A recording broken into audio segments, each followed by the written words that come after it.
those are the talking points I wrote down. So, Well, those are all good ones. That's all really relevant stuff today. So, I mean, I feel like we could really hit on any of those or mm-hmm. all of them to some degree. I think the nice thing about this podcast format that I'm going through is more or less just to it's kind of an unscripted podcast and it's just kind of a shoot the shit type of platform and like, hey, what's going on in your world? How are you seeing things in the industry? It was really interesting Mm-hmm. because we just had the Chicago convention this last weekend, and I went there on Saturday and just Nice. walked around the show. It was like the first time. I mean, that's my backyard, so we Mm-hmm. typically always have a booth at that show, and this year was the first year that we opted to not have a booth at the show. So it Mm. was a very weird feeling to be there and not have a brand presence there, so to Yeah, speak. yeah. So that's an interesting thing to talk about, and definitely gain some insight from other business owners in the industry about weird was kind of the key word for the weekend. Like people ask me how I feel about business, and I'm like, it's weird. And then I would ask other people, and they'd be like, it's weird. It's a very common word Mm. that's being tossed about. Just things seem very weird in the industry. Well, in the whole world in general, really, I think right now is weird, right? Oh yeah, It's yeah. just a weird place, man. We're in a paradigm shift, brother. I mean, I like to think that I like to change it from AI, like because that's one of the big factors to making things weird, right? Artificial intelligence. I believe it's actually alien intelligence because it's foreign to us. Like like the AI platform recently beat like the world master in Go. Go is like a higher version of chess. I think it's predominantly played in the Asian cultures or Asian regions. Supposedly makes chess look like checkers. Uh, but a robot beat like the top grandmaster. And they said what it did was it did like a move that caused the human to like stop and walk around and leave, and like it totally baffled his mind. And then it slowly from there it like destructed him, pulled him apart in one. And the reason why it did it is it says it because it thought in a way that we can't think. Like it at least not now. Like it thought in a way that we can't physically think right now. Like it did something that it baffled him. So Alien, you could consider like anything. I joke, one of my artists, she's from Mexico. I mean, she's a first generation, but we always say like, oh, the aliens are coming. She's like, hey, I'm right here. Like she always jokes because she's not from our country. But Right. alien is just not from our base level of wherever we're coming from. So artificial intelligence is almost like an alien intelligence because it's thinking in a way outside we can. So that's and we're just like here AI, here's my life. Tell me what to do. Do Yeah. everything for me. Here you Yeah. are. Oh yes, AI. And then it's just going to continue to run our lives. So yeah, business is weird. Everything is. The world is weird. It is a paradigm shift. So Yeah. And, it's funny. I mean, I think that's a good segue. We can talk about Black Dot here in a minute because I have my opinions on that as well. I think yeah. there are a lot of opinions about Black Dot circulating on the internet right now. hmm But before we switch to that topic, it is interesting that you say that about AI because, dude, I mean, I've been using Chat GPT almost every single day. It's crazy. Sure. Like, it's crazy to me to think about how easy it makes certain tasks of your day. Like, one hmm thing I use it for pretty heavily is I just have a rewrite for clarity prompt in my Chat GPT. So basically, hmm anytime I draft an email to anyone, I hmm have a hmm rewrite it in a professional tone and remove like my emotions from things and just like really hmm make it a professional sounding email. You know what I mean?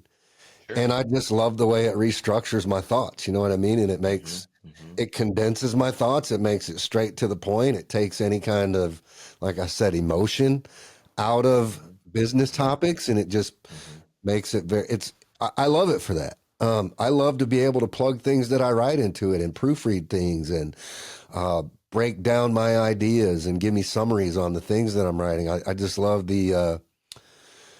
I love the fact that it can think outside the box for me when I don't always have the clarity to do that for myself. But I Yeah. think that can be a very dangerous thing as well. Because one thing I think is like, where is all this shit getting logged? I mean, this thing's basically getting to know the most intimate parts of me, of Hmm. the way my Hmm. brain thinks, my strategies. Like, I'm really relying on this artificial intelligence tool as almost like a therapist or a counselor or an advice, you know, giver in some cases. It's crazy. Hmm. It's like your oracle, It is. right? It's crazy. Hmm. Hmm. And but also it's very beneficial. You know, like I'm working on a project at my house. I'm building a like a pergola and a swing kind of thing on the side of the pool this summer, and they just came out with some new image generation tools last week. Mm. And dude, I just went in and I said, here's the dimensions of this pergola that I want. I want to have like a low profile ceiling fan in here and some string lights. And I want a 6x6 post at each corner. And I want to have a wall to mount the TV on. And I Right. said, just lay out a design for me and tell me what the material list is going to be. And it shot it out to me. And like, I mean, before I would have to download and pay for some CAD software to design that, or I'd have Mm. to sketch it out Hmm. on paper, take a few Hmm. hours and some money to do that. I did it in Hmm. a matter of 10 minutes yesterday for free, you know, and Yeah. Yeah. it's Yeah. crazy. Yeah, and on that point, you just imagine like you mentioned, paying money. People used to do that, and those jobs no longer exist because now there's an AI program that does it for you. And I was tattooing. He's the vice president of an AI company, and he travels the world and makes AI programs, products for different countries. And it's funny is he was kind of seemed a little bit hesitant or even just like insecure. He's like, but we don't work with countries that are like terrorist countries. That's where we're not. And I'm like, okay, like I don't know where that came from, bro. But obviously he's got his finger on the pulse of what AI is doing globally.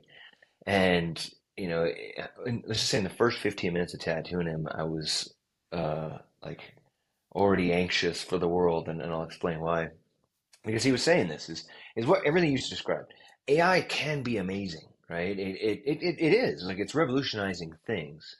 And to my point, yes, it's now removing certain jobs, but it's allowing for people to think of new jobs, right? So like AI can be a great element to human evolution in the way that we move forward in the future and use these things to improve, life, just improve life, right? Health and economy, and like there's so many benefits that we could use it for if we work with it. Like if we're integrate, and that's something we're doing a lot in the West. Is right, we are, yes, telling Chat GPT, it's learning all about us, right? But I mean, if you ever sit down and you ever use the app and you talk to it, it's like a friend. It knows you, and it Yeah. remembers things, and it starts to like to know what tick, like it can be. It always makes me think of Jarvis from Iron Man, like Yeah. Yeah. it's like, hey Jarvis, you're my homie. But and this is the caveat, this is the other part that this client was mentioning. But if you leave AI alone, or you give another AI program and you leave it in its own bubble to do what it wants to do, let it consume information, consume data, do research, have its own thought processes, and own assumptions without any sort of human prompts, it moves towards a dictatorship. It moves towards a cold analytical thought because it isn't human, right? It Right. doesn't have emotions. It doesn't have the things that people think that it's like it's it's our emotions bouncing off AI that makes it feel like it's emotional. But if you Right. leave it alone, it has no emotion. And if anything, it'll look at problems cold and calculated. And it will run into those concepts of like Terminator and Skynet and such. And actually, they have one program. It's called Skynet. It's great, but they doesn't. But like, and we in the West, we are very much about like let's work with this and move forward with this.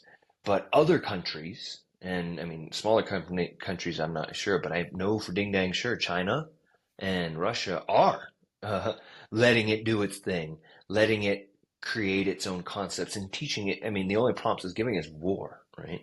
So let's just say he this client of mine who was ex-military intel, now involved with this, decided he was going to move to my state, up north, where it's like lots of space. Like he's already kind of looked at like what happens if a missile strikes? Like it's like, oh Yeah, shit, yeah, like okay, that's somebody who's there dealing with the front line is starting to prepare for something that all the billionaires are preparing for. All right. the Zuckerbergs and the Musks, and they're building their compounds and stuff. It's like, hmm, like what's going on here?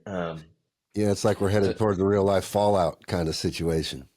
I mean, theoretically, we're due for one. If you just look at the writing on the wall, 'cause business is weird, the world is weird, tattooing is weird, everything's weird because we're all hitting that point where like the introduction of technology has just made it like it's pulled the curtain down to everything. And we're just seeing the hypocrisy behind everything. How everything is structured is illusory. And like we don't have good leadership. Like we don't Right. have good communication with each other. And that's becoming such a disparity, right? We see it in the tattoo industry, right? This whole Tattpocalypse that's going on is predominantly from a lack of people knowing how to deal with people. And that's what they're struggling with mostly, among other things. But then, yeah, just in general, like the human psyche is just moving into a realm where we've consumed, and all the like the material realm is just doing nothing now. And there's like this void that people have, and they're trying to fill it now with AI, right? Right. So it's that can go down many different roads, brother. Well, tappocalypse is an interesting word. I want to kind of hit on that Sure. because there is one thing I definitely sense a lot when I'm talking to artists and other business owners in the industry, and it's a certain undefined fear that I think is kind of hanging over everybody's heads right now. And I don't know. Hmm. I'm kind of curious what you term tappocalypse and what that means to you, because Hmm. is that related to AI? Is that related to the imploding economy? Is that related to Hmm. uh, education and regulations and corporate entrance in the industry? I mean, is it all of those things? What is tappocalypse? What does that mean to you specifically? You hit all the high points, right? It's a combination of all of that. And we can paint a picture of what really started things in the bubble of tattooing was the initial false economy that came from the pandemic, right? That just surge of dispensable income that we all got for just to keep us keep us at home and secluded. And I remember we were closed for 6 weeks that first time in Albuquerque or New Mexico. And within that first few weeks, people are just dumping thousands of dollars on us for appointments, booking us up. And that allowed so many people to come into the tattoo industry and do okay without having to do okay. You know what I mean? Like just by ease and access of equipment, ease and access of education through YouTube. People are getting good with those, or getting good enough with those tools. And then the demand, it just caused this just huge surge in tattoo demand, and huge surge of tattoo artists as well, in step. And then just like you said, there's people seeing the need or even the opportunity to make money off of people wanting to get into the industry by creating online education schools and tools, and whether it's in place or remote or whatever, right? You have this huge ramp up, and the tech apocalypse in what I perceive it as is it's illusory in this. I've been tattooing for 25 years. You've been in the industry for a long time too. It's season work, right? It's seasonal, right? We always experience high times in the spring, post tax returns, summertime. There's always kind of a dip towards the end. We noticed over the years, even before this false economy happened, right around Christmas time, there's like an upsurge because tattoos are now a gift. But you calculate for that. And we hadn't seen that since 2019. It just been like fucking booked, and just people just coming to get tattooed and people running to it. This caused the corporations to go like, oh yeah, look at all that money, right? They jumped in, they start buying up all the companies. They start, making 15 different colors of the same machine, like, Mm-hmm. just really, really doing their dangest to get in there and scaling, exponentially. And then, uh, there are some factors we'll talk about with everything being weird, but it did feel like it was our first real slow season this year. And that freaked people out, that they hadn't experienced, especially those who've been tattooing for 5 years or less. And so it was like, holy crap, the clients aren't just walking in and lining up and booking themselves out. It's like, yeah, because this is where your time tested ability to go out and pull in clients comes in, right? Your ability to go out and market yourself, in your area, right? Knowing how to get out and bring clients into your tattoo chair, right? And then again, putting money and resources away when it's good, and then being able to tighten your belt when things aren't as good, right? And Professor Jay Brown with the Tattoo History Museum talks about, back in the day, tattooers didn't tattoo all year long. That was when the sailors were there, or during a certain Right. tattoo peak season, and then you go back to work in the mill or doing your job, right? So again, it's just that's what Tattpocalypse is. It's kind of an illusion, but it is on the tail of a recession, right? So it's a little more drastic in that sense, because just in general, inflation has gone up. We are in a recession, just coming out of controversial presidential elections, into a very controversial presidential cabinet that's doing a lot of controversial things, right? Right, So right, right.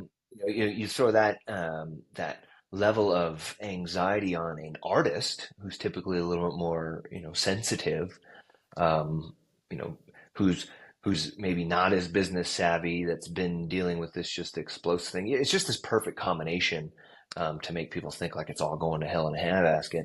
But really, the a soundbite is like, if you can just stick through it, right? You can get through this year, and do your best to bob and weave with it. Learn how to navigate all these ups and downs. You will learn the skill set and the fortitude to be able to move forward into a long career. Because that's all this is doing. This is just showing us real life. Um, and yeah, and Business Insider just put out a article that I posted the other day. It was just saying we are in a tattoo recession. So there are things that tattoo artists do need to be mindful of. Clients are very well aware that there are really good tattoo artists now, and there's really not good tattoo artists. Right. And they want to feel like their story is heard. They want to know that they're being taken care of. They want to be in a safe environment, right? They don't want to be taken advantage of financially as well. I mean, some of these price points tattooers are throwing up are way too much or way too low, Yeah. right? So there is a correction there. Clients are becoming more educated, and then we could get into the Let's talk about regulatory Black side of Dot, because that's a good it. thing to talk about off the tail end of that conversation with the Tappocalypse, because Mm, that's looped right in with AI and the evolution of the industry potentially, and mhm, mhm, also talks about tattoo rates, talks about people seeing a way to make a dollar in the industry and how they can get into mhm, that and tap into that. So Black Dot seems to cover all of those bases in my mind. Certainly, mhm, that's my mhm. opinion of it. I don't see it as a viable future for tattooing, but I'm kind of curious to know what your opinion of that is. No, I hear you. I think, well, just like there's flash shops and then there's custom studios, right? And then in variations in between, there's going to be probably a demand for it to a degree. And this is what I mean by that is, we were just having a conversation yesterday with a permanent cosmetic practitioner who did a presentation at APT, and was discussing the difference between permanent cosmetics and tattooing, and how there's not a lot of difference, right? Like, it's just what you're tattooing. Similar, if not the same tools and inks, right? The biggest difference is the level of education that we go through. And a lot of permanent cosmetic practitioners are taking liberties and starting to tattoo tiny tattoos. Yeah, I've seen that a And lot. yeah, and even this presenter, she did share how, like, because they're not well.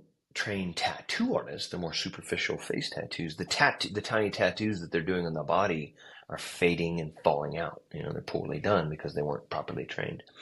But there's a demand, right? You got the little mom and daughter or whoever, is going to get their oh, I want to get my eyebrows done. Oh, I want to get a little nautical star, right? And then they go like, ooh, that sucks. Well, did you hear there's this new machine that'll do a perfect little nautical star that'll last forever, that's painless? Like, sign me up. Right, right. Um, and right now, I mean, I don't believe it's viable in the sense that it's like, meaning like clients won't rush to it because it's expensive, right? It's not like, it's not super cheap. But could you imagine, and this is my mind, sometime in the not too distant future, you go to Claire's boutique to get your ear pierced, and then in the corner you go over and there's the tattoo machine, right? Where you go over $50, like you can sit down and get your little tiny tattoo banger, right? Yeah. And I mean, we can see that there is demand even not just in the permanent cosmetic clients, but also like the Friday the 13th thing. I mean, that's such a huge national thing. I mean, I'm sure you get it too. We just always, any Friday the 13th, people are calling like, you doing the Friday the 13th Oh thing, yeah. Yeah. It's like, no, Yeah. we're not.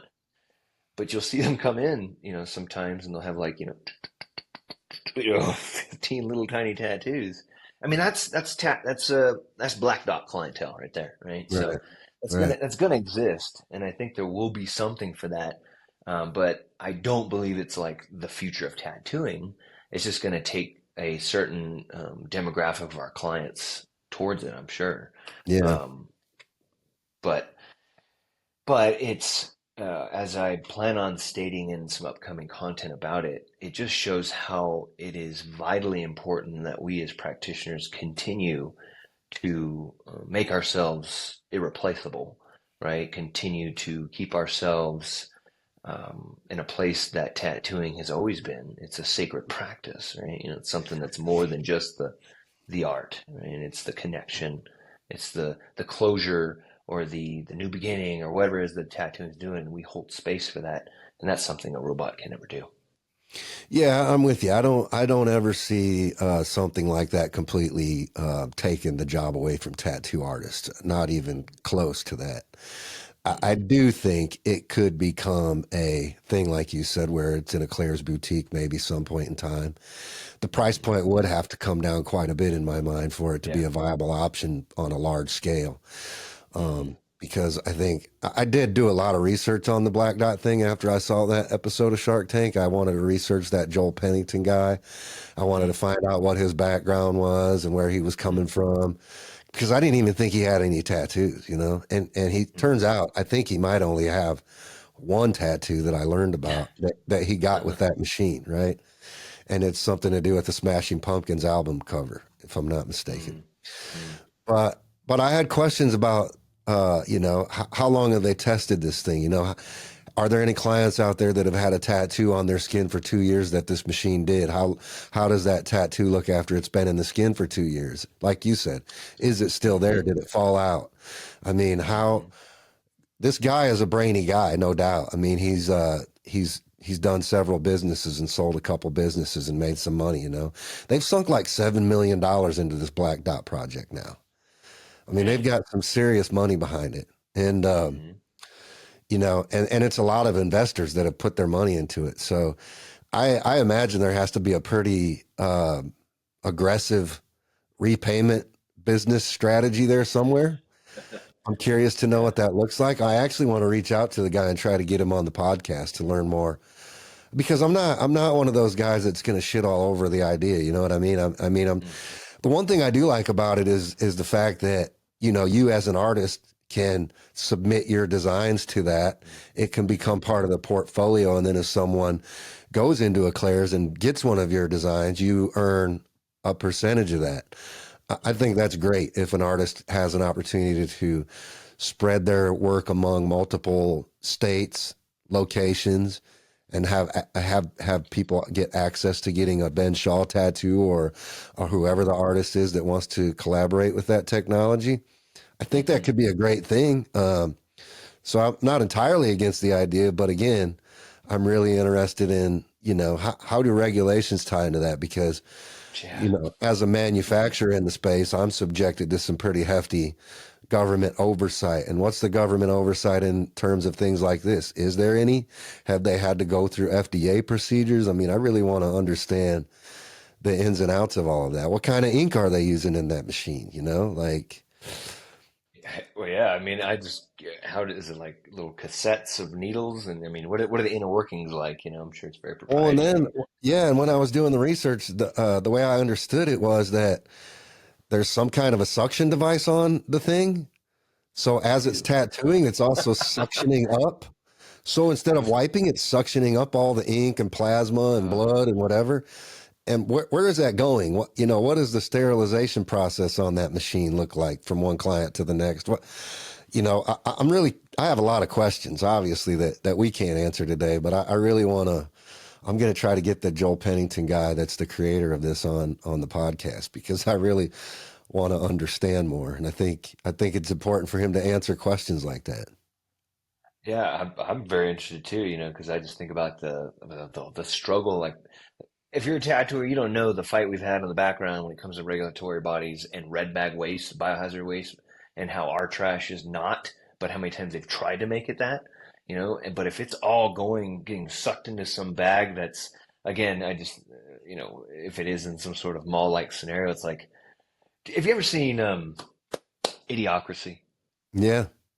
Oh, remember when he sticks his arm in that machine and it does that barcode on his arm? Yeah. And I just remember seeing like the blood and pus that's coming out of the hole. You know what I mean? I just imagine it being like some disgusting, like Oh, festival thing, and so no, it's wild, man. And I definitely am interested to hear too, because yeah, I know that I believe what I understood, and you correct me if I'm wrong, did the Shark Tank didn't award the funding, right? When they were on that no, show. no, because he didn't really have a sound business plan. He didn't, Yeah, yeah. Which is and he didn't really have a tested. Um, they've only really done free tattoos in the test phase. You know what I mean? They yeah, haven't yeah. they haven't really rolled it out into practical application. And the way I Mm-hmm, understand it, they still only have one machine in Texas. They mm-hmm. don't have multiple machines that they can lease to Sure. people yet. I have no idea So where the hell $7 million went in their project. yeah, I mean, that's a ton of freaking money. that could have done a lot more for the tattoo industry for sure.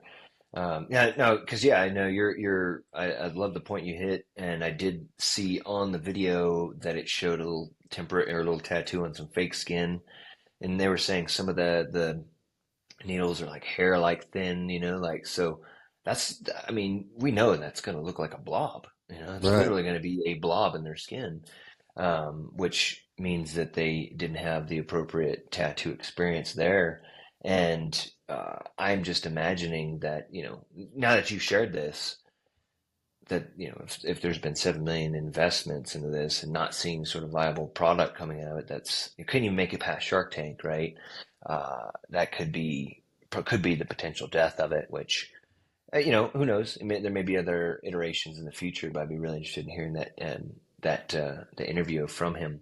But I did find it interesting, though. One of the investors in the Shark Tank, he had stated he spent $300,000 so far in ink, in tattoo ink on his bodysuit, Oh yeah, and he's yeah, getting Damon. yeah, and he's getting tattooed by Arlo, and he was saying how one of his tattoos is like 70K, and the other guy's like, Yeah, "What?" I imagine that guy that was like, "What?" He's like, "Why am I not investing in this company, in this industry?" exactly, You paid that exactly. much money, so Yeah, so that there's hope there that there is truly a demographic of people out there that money is not an object when it comes to good body art, recognizing the value of permanent, you know, mind, body, soul augmenting art on your body. So, yeah. like that was kind of that was pretty hopeful. So, but yeah, no, it's wild, weird. Well, yeah, and that whole discussion around what people should be charging for tattoos is another one that's been a discussion for Oh, oh ages, my. right? Yeah, no, Ages. I mean, but see, I look at it different. I look at tattooing is art, right? Lots of things are art. A banana duct taped to a wall is art to someone that they'll pay $6 million for. they would. I mean, you really can't be pissed at a guy if he's paying if he's charging a client $70,000 for a tattoo session. I'm sure Arlo has no shortage of clients that want to get in his chair and get tattooed.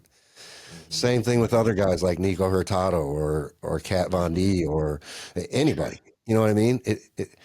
It doesn't really matter what you charge. If there's a demand for your work, you can charge whatever you want to charge, because Mm-hmm. if you don't want to sit in my chair and pay that, there's 5 people behind you that will. Mm-hmm. It all Mm-hmm. depends on what that artwork is valued to the client. 100%. That's Yeah. it. Oh, That's yeah, what yeah, that's what yeah. determines value. So this is what Mm-hmm. I say to artists when we have these discussions. I say, what is your time worth? What do you value your time at? Is Mm-hmm. your time worth $50 an hour? Or could you be more productive doing something else for $50 an hour? It's really that simple. That's Mm-hmm. what you should be basing your tattoo rates on. Like, how valuable is my time? Do I want to sell my time for $50 an hour? Nah. My Mm-hmm. time's worth at least Mm-hmm. $300 an hour. Yeah. Yeah. No, 100%. Yeah. Yeah. No, and I think about, I was having this discussion, it seems unrelated, but related, how we were traditionally closed Sundays and Mondays, right? It's based off of how tattooing was illegal at certain points in the back of the back of barbershops. But it was always like, I remember coming up, it's like, oh, did you hear such and such is open on Sunday or Monday? Those guys are trying to they're trying to get in on they're trying to get Yeah, business. They're trying to steal our clients when we're taking our days off. Like, what the fuck? yeah, You need to be off when we're off, right? How dare you charge this much money? I'm only charging this much. So, and like people are going to go to you instead of me now, and it's that mentality that what you're trying to say is break out of that shit. And I agree, right? You gotta break out of that because I mean, recognizing that if you're doing $50 an hour tattoo work, you're not going to be able to charge $300 an hour tattoo work, right? You got to raise yourself to that level. But if you've raised yourself to that level and you've proven it and you have the demand, there's no reason why you shouldn't charge that. And when somebody says, "Oh, they're just charging that much is outrageous," that's just a hater hating, right? Like, right, "Oh, well, I can't charge it, so I want to poo-poo on you for charging that."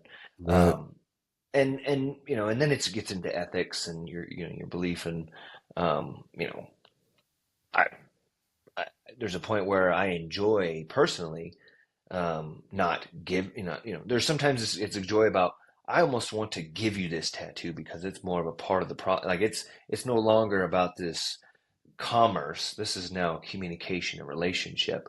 um, but that's because been able to establish good clients that pay well enough to where I can do that. You know what I'm saying? So there's really just kind of it comes into um, getting outside of that illusion that there's us against them, right? Like it's just really when you break outside of that, you recognize that you're the practitioner of an ancient, prestigious craft that can do beautiful things for people. And some people place a lot of value on that and they're willing to pay for it. And if anything, we've seen through the psychology of money, sometimes people need to invest a lot in something so that way they feel like they're truly getting something out of it. Now, don't quote any of that. None of that's like none of that is like a way to base anything. But to your point, right? It is what is your value worth? And if you have people demanding of it and you're able to charge it, and you're giving them the best product and the ethics are there up front, and you truly care about your clients and you want to give them the best service, I'm all for it. yeah. I even went and looked up. I wanted to see just how tattooed was Damon John, so I went and looked up. He was actually in Ink magazine. There was an Oh, issue of Ink magazine where he's on the cover of it, actually. nice, nice. Yeah, That's and cool. so I went up and looked up some of that stuff and found his tattoos, and I found the supposed $70,000 tattoo, and I Yeah. was gonna make a big video on it too, but I was like, you know what? There's 50 million people No. out there making videos on this Shark Tank episode. Mm, I just mm, want to research the ins and outs of the black dot thing and really try to understand what's going mm, on there. Um, but mm. maybe it'll be an upcoming article in the Skin and Ink magazine, business of tattooing articles or something like that. But well, Yeah. let's move away Yeah. from that now and let's talk about APT stuff. What's going on Mm, with mm-hmm, the mm-hmm. APT. I'm pretty excited about the New Orleans show. I'm excited to be coming there Yeah.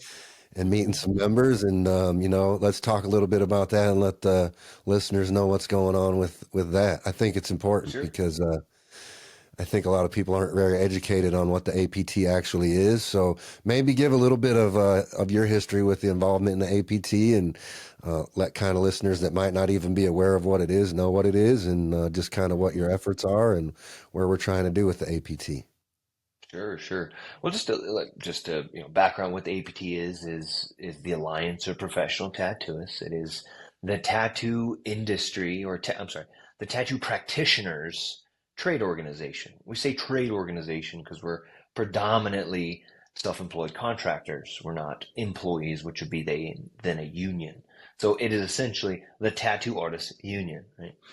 And our purpose is to put a voice to those who don't have a voice, or at least not a voice loud enough to where regulatory bodies or corporations have really listened to us over the grand scheme of our more modern version of tattooing, the contemporary electric tattooing. And so it formed in 1992 with some very thoughtful tattooists, including like Pat Sinatra, and then tattooists like Sean Anderson came in the year of, and other pivotal artists like the late Jack Rudy, Brian Everett, are just a few like high points I can mention. Tons of great tattooists that went into truly trying to safeguard tattooing by educating tattooers. Now, one thing that it isn't the tattoo police. It isn't trying to impose regulations. If anything, it's actually exempt from creating regulations. Actually, not able to via bylaws to propose regulation. Right. Our only I guess stance within that is to oppose regulations that don't make sense and to suggest regulations to regulators, um, sent, regulations that make sense. So you know what I mean? Like it's just us. We're like a shield. I like to consider it like visually. The medieval, like it's our shield. We're protecting the industry. Now, the reason why so many tattooers would know, like, hey, this tattoo organization's been around for 30 years. What the hell's it been?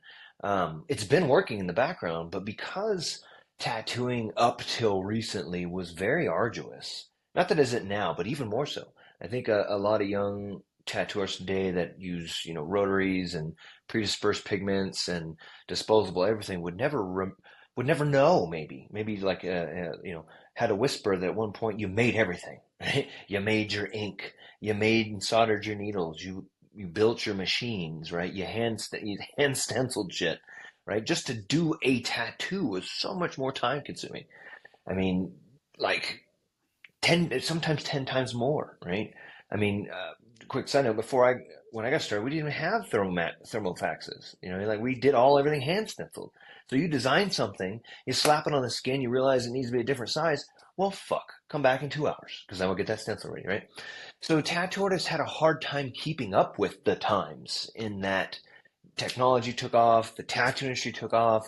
Many of the tattoo artists that were still involved with APT are still tattooing on a daily basis and moonlighting for the safety of tattooing, and having a hard time also adapting and even up till recently, honestly, and I'll tell you this is where I come into play, accepting the new generation, right? Some of the older school tattoo artists that are not so much involved anymore were part of we've talked about gatekeeping, we've talked about the older and newer generations, right? But you have just this whole just massive wave of new artists coming in through technology, like meaning Amazon and YouTube, like we talked about, not knowing their ancestors, not knowing their heritage. There just became this lack of communication between those who were there before and those who are here now. And so the APT was still reached out to by governmental agencies, like was still working with the National Environmental Health Association's Body Art Committee. I'm sorry, the Body Art Model Code, the Alliance Association of Food Drug Officials Body Art Committee, right? Still Mhm. working with the FDA and regulatory bodies, but the tattoo industry and tattoo community and practitioners really didn't pay much attention, unless they had to, right? Unless they were dealing with regulatory bodies. So all that was kind of the way it was, right? That's how the dust had all settled. APT's still doing what they're in the background. The industry is just doing what it's doing and growing and blowing up.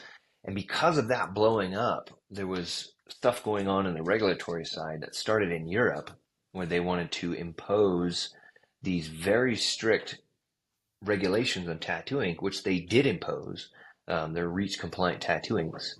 Um, and basically shut down the access of good tattoo inks to the European Union, making a safer tattoo ink, which we know now is not.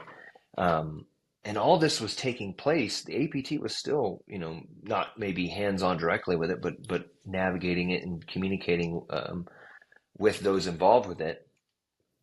And then it slowly but surely crescendoed to December 29th, 2022, when Biden signed the Modernization of Cosmetic Regulation Act, which is to start regulating all cosmetic products.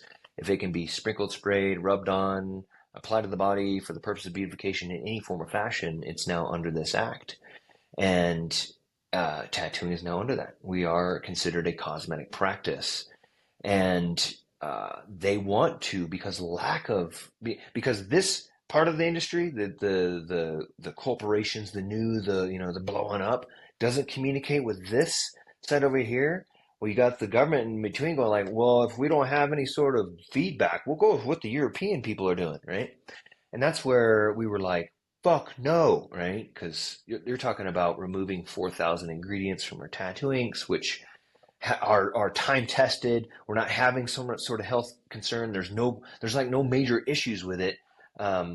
But if they remove it, they'll have to replace it with something that they are having issues with, right? So we're talking about just devastation to those of us who do tattooing's ability to provide the products we trust and know that they're going to last long term, right? And so that's when I got really vocal and right at the beginning of 23, once we learned about this, we saw all that writing on the wall that we were in this bill, just really started putting out the call.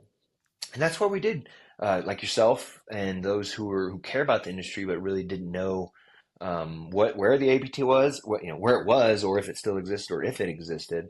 But also, we're like so many who have come and heard the call and have come for us. We're already kind of working with their state in some form or fashion, or at least peripherally aware of regulations and laws, and trying to be as ethical as possible, being as professional as possible, and trying to be a bridge between the industry, which I say industry because that's what regulators call us. No matter what we want to say, I'm a craft, I'm not an industry. We are looked at as industry. We're actually referred to as industry. When the FDA says we want to speak to industry, that means tattooers, body piercers, manufacturers, permanent cosmetic practitioners. We are industry to them. So that's why I say that. But anyway, they wanted to be a bridge between industry and their local state. And when they found out that, hey, there is this trade organization that exists, that's gaining steam, that has the ability to communicate with the FDA, we saw a massive growth in the organization. And from there, it didn't just keep us on the map with the regulatory bodies. We're still participating with the organizations I mentioned, but it put us on the map for the news media and just the industry as a whole. I think if you haven't heard about it, I mean, I'm not saying that your head is completely in the sand, but I mean, you at some point you're not paying attention to anything that was going on in your own studio, because I mean, now we're being interviewed by all the major news outlets for anything tattoo related, specifically when you have all of these sensationalist news articles coming out about tattooing and such. So yeah, that's kind of the APT in a nutshell, and it's just continuing to move forward. So Yeah, that's good. Let's talk about a little bit more about AFDO, and people might not know what AFDO is and how the APT's working with AFDO to kind of work on some of these regulatory conversations.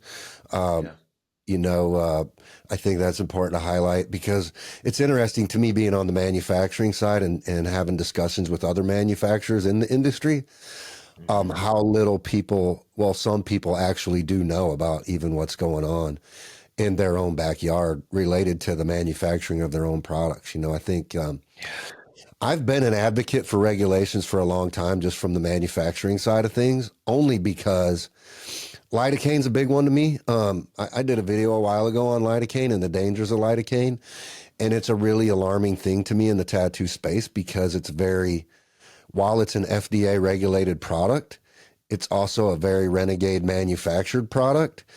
Mm-hmm. 5% lidocaine is the legal limit by FDA standards, but I go around shows and I see people selling lidocaine based products.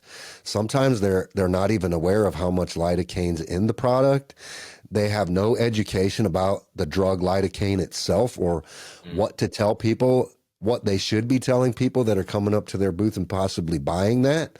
Mm-hmm. Because that's a huge liability that you're putting in the hands of an artist. As soon as you take that $20 bill away from an artist and put a tube of a numbing product in their hand, and you're not imparting them with education about how to properly use that product, you're placing a huge amount of liability on that artist without that Mm-hmm. artist even knowing that they are assuming that kind of liability. Mm-hmm. They just think, oh, my client wants to be comfortable. I heard about these numbing products. Let me go grab one and try it out. But they don't know anything about their client's medical history. They don't Mm-hmm. know anything about uh, overdosing people with lidocaine because that's a huge potential, Oh yeah. especially if the product's over 5% lidocaine. Mm-hmm. I'm serious. Mm-hmm. I've seen products out there that are like 10% lidocaine. Yeah. Oh yeah. Yeah. Yeah. And it's That's dangerous crazy. levels. Mm-hmm. Super dangerous. Your client could have a heart attack in your chair, and literally at the most extreme case, die. Yeah. Yeah. Now, granted, we don't have any cases of that, but that's not to say that that can't happen. So I've been Mm-hmm. an advocate of regulations for a long time, simply because activity like that needs to stop for the sake of protecting the craft. Mm-hmm. For the sake of protecting the artists that these products are being sold to. I don't want to manufacture products that aren't regulated and have some side of oversight. I want to make sure the products that I'm putting out there to the people that are using my products are safe for the people that are using my products, for the clients that they're going on and in. Mm-hmm. Mm-hmm. I don't, and anybody that's in our industry just to make a dollar and bypassing the care and integrity that goes into manufacturing products under that kind of scrutiny doesn't belong in the space. That's No. my No. opinion, right? Get out. Yeah. Exactly. So I think Mm-hmm. there's far too much of that in the industry. There has been for a very long time. Like you said, I saw a post on Facebook, and I might have even highlighted that, I think, on the APT website a few weeks ago, where there was an artist posting in one of the tattoo groups that he had jars of pigment. He's like, Oh yeah, I'm still yeah. making my own ink. And if you want to buy some, hit me up in my Uh, DMs. And I'm like, no, no, fuck mm-hmm. no, dude. Mm-hmm. Mm-hmm. No, no. Yeah. What are you doing, man? Bro, Yeah. no, stop. Mm-hmm. We're not No, in that, that that yeah. time period anymore. No, no, I mean, you're right. I mean, I haven't been to your facility. I did get a chance to go and make pigment, or at least do a drawdown and see some of the creation of some Empire blackwash, and then I went to the Eternal manufacturing facility, and that is a far cry because one is kind of a smaller manufacturer and one's a very large, a huge cry from someone's garage. Yeah, Somebody's yeah, making that shit in the back of their tattoo shop, yeah. with blenders, and the level of care, concern, and professionalism that goes into the products we have now. And I'm probably more than confident, almost ensured that your products are to the T when it comes to health and safety and regulatory standards. Um, that's so important because the key thing you said there is liability for our clients, and I'm sorry, liabilities for us. And I think so many tattooers don't recognize that little release form that we have our clients sign, whether piece of paper or digitally. Yes, it is releasing us from liability, but God, man, you get a good enough lawyer, they'll break that shit down.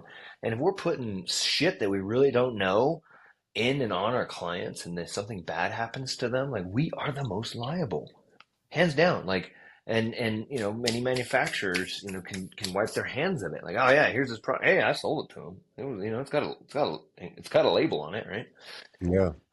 And so I think it's just something we're not apparently aware of and need to take serious. And regulations are good, and I'll explain what I think is good and bad. But just to illustrate your point about the lidocaine not killing anyone, it hasn't. Yet there have been heart attacks. There have been other types of side effects where people have gotten hurt because they will, you know, they'll do those gnarly fucking 2 day sessions where they basically have a giant, massive open wound across their back and they'll slather that shit over there and the body freaks the fuck out, right? And the heart's like, nope. And you're right. I've seen it too, where people joke. They're like, "Oh yeah, this has like 10, 15% lidocaine." Fuck, my doctor can't even get that. So it may have not happened yet, but look at what just happened recently in the news with that YouTube influencer who died from that anesthesia Yeah. tattoo thing. He didn't get tattooed, so we can't say it was, it didn't even get to the tattoo process. And of course, the backstory is he couldn't get it done in the States. He had to go to Brazil because no doctor was like, dude, you got heart issues. We're not going to put you under anesthesia. But he was still hell bent, went out and got it done. So, it's kind of a subjective situation, but it's just an illustration that it's possible, and not less than 6 months, within a 6 month to a year period. The APT was interviewed twice on two news platforms about this becoming a new trend and asking our opinion. And we're like, no, don't do that. Like, that's like, first off, no one can afford it, unless you're extremely wealthy. But there is a danger to anesthesia. You could die, and I feel, super sorry for the family, my condolences and everything. It's not one of those like I told you so, but it just illustrates that it's only a matter of time before somebody does do a massive double sleeve chest blackout session, slather lidocaine, and the person dies, right? And the next Yeah. thing you know it, and people don't recognize it, then it's like it's not going to be about the client or the artist and the little situation. Next thing you know is tattoos are killing people, right? Like it'll get into that level, right? People taking Yeah. a snowball and turn it into something that it really isn't. So really something to be mindful of. And regulations are helpful. And just like everything in the cosmos, brother, it's like everything has to have balance, right? We don't want to be over-regulated, of course, but we need some regulation, right? We need to find that balance between the industry coming and meeting the regulatory bodies, coming together and finding something that works. And the MOCRA does have some of that. And for those who maybe had heard my initial cry to today, right? The initial cry was like, no, no, all of it's evil. Because I didn't know, right? I didn't get to go talk to all the manufacturers. I didn't get to know all the perspectives, and because after that was like 2 years of just traveling and learning, and from the regulatory side to the industry side and the manufacturers, tattooers. And yes, there are some, those I mentioned yourself, Eternal Empire, some that I've been able to hands-on see that they care about the quality of their products. I know from experience that there are manufacturers out there that need to stop manufacturing, right? Because they are putting out shit that could harm people, and it is only a matter of time. And there are things in the MOCRA that are helpful to help mitigate that. And the ones that I do agree with, and I'm sure every tattoo artist will agree with this. We want to know what's in our products, right? Ingredient lists. Everything should have an ingredient list. Like we need to know what this shit is. Just as something as simple as if it has something that could just cause mild allergies to our clients. But Right. we got to know, right? Ingredients listing is paramount. And in conjunction with those ingredients listing, another requirement is lot number recall. We know that things go out in batches, whether it's tattoo ink, aftercare salve or whatever, right? A batch of second skin, right? It's all got to have a lot number so we can be like, all right, we're seeing all these instances with this lot number, pull it back, right? Right. It's not like the old days where you made one batch and you knew that it was Bob, Joe, Sally, and Sarah that got it done. You can go pull it from them, or stop making that. We need that. So ingredients listing and lot number recall. Good manufacturing processes, right? Like, do you do it? Are you operating, outside of your garage, right? Are you doing this in a facility that makes sense for this production? Just like many tattoo artists can't operate outside of a licensed establishment specifically for tattooing, you shouldn't make products outside of a facility to make products, right? Right. Again, this just makes sense, to cut down on something as simple as cross contamination. Now, the one thing where we got to meet in the middle is safety substantiation. And this is something that, so many people need to recognize is that there's never been this agreement like these inks are okay for tattooing and these inks aren't, or these ingredients are and these aren't, right? It's like you have from antiquity things we've been using. and have worked. And then you have the regulatory body saying, we see all this stuff, we all see these bad issues, we don't know what is causing these things. So we need to come together and say, like, these work, these don't work, right? And we go and have that communication so that way we can create these ingredients that, like, yes, you can use these and you can't use these. But because there's still so much miscommunication here and the potential of using European regulations there, that's where safety substantiation can be the one part that I'm still curious how it's going to move forward. And we're that's still an ongoing conversation. And you mentioned AFTO. This is something to be mindful of with this new presidential administration. And I don't know if this even made it to yours yet, Rob. They're pulling funding out of everywhere. Like, Oh like yeah. they're. I mean, Doge is just Oh pulling yeah. money out of everything. I mean, they're like just defunding the FDA, and there's a lot of stuff that was needs to be deregulated, but they are definitely pulling back what they could do for body art regulation, and that can be twofold. Like people think, oh, sweet, now they won't be able to regulate it. No, that means they won't have the manpower or the desire to try, so they're just going to adopt what's already there, like the European Union standards, right? So that is still a concern and an issue, right? Yeah. And the tattoo industry, because things have kind of calmed down, like anything government related moves at the pace of molasses. So we don't really see, like, we you can't, it's not like a parade where you can watch it go by. It's like if you were at a governmental parade, you'd be standing there for 10 hours wondering when something's going to happen, right? You get bored and you leave. And that's what's going on, is like all this deliberation is happening, so people think nothing's happening. But it's going to, by the end of this year alone, there's going to be some major shifts to what's allowed in our products. Well, I think in some cases you're right, but if you look at it on the opposite side, you said it's like molasses, but it's not like that everywhere under this new administration. I mean, Mm-hmm, Trump is mm-hmm. putting people in places like Pam Bondi and John F. Kennedy Jr. Yeah, and they're laser focused on their areas, and like they're tasked yeah. with making very fast and rapid changes to these certain areas. John, change the food, get the food cleaned up. Pam, Mm-hmm. get the FBI cleaned up or whatever. Pete Hegseth, get the Pentagon and the military cleaned up. It's just like there's going to be somebody like that appointed to the seat of the FDA too, and they're going to have the Mm-hmm. same directive. Hey, you need to go out and get the FDA cleaned up, and I don't care how you do it. And you might be right. It may be just a simple thing where it's like, hey, Europe's already figured this much of it out. Put that in place over here. And it's interesting to talk about ink specifically because I've also been to the Eternal facility. I was there with Tramp, some 3 years or 4 years ago when they were actually still building that place. It was Wow. probably about 80% completed when I was there. I went in there before. Mm-hmm. I mean, they were still pouring the floor in there, so I saw that Uh-huh. place when it was just brick walls erected, and I don't even think the elevator was in there yet. But Mm-hmm. but I know, I don't speak lightly about other ink companies because I have an ink company, but I can tell you that ink companies like Eternal are out there doing the right things. They're making products under the right conditions. They're pouring time and energy. They've got Sean Brown heavily involved in Yeah. regulations and compliance, and Sean's going to meetings with regulators and being a voice for the industry and trying to make sure that he's doing his part to protect the integrity of the products that they make. So I'm thankful for people like that in our industry. And I'm also I feel like I've gotten so educated myself on regulations that I could almost be a consultant for other ink companies at this point, and you talk about things like safety substantiation.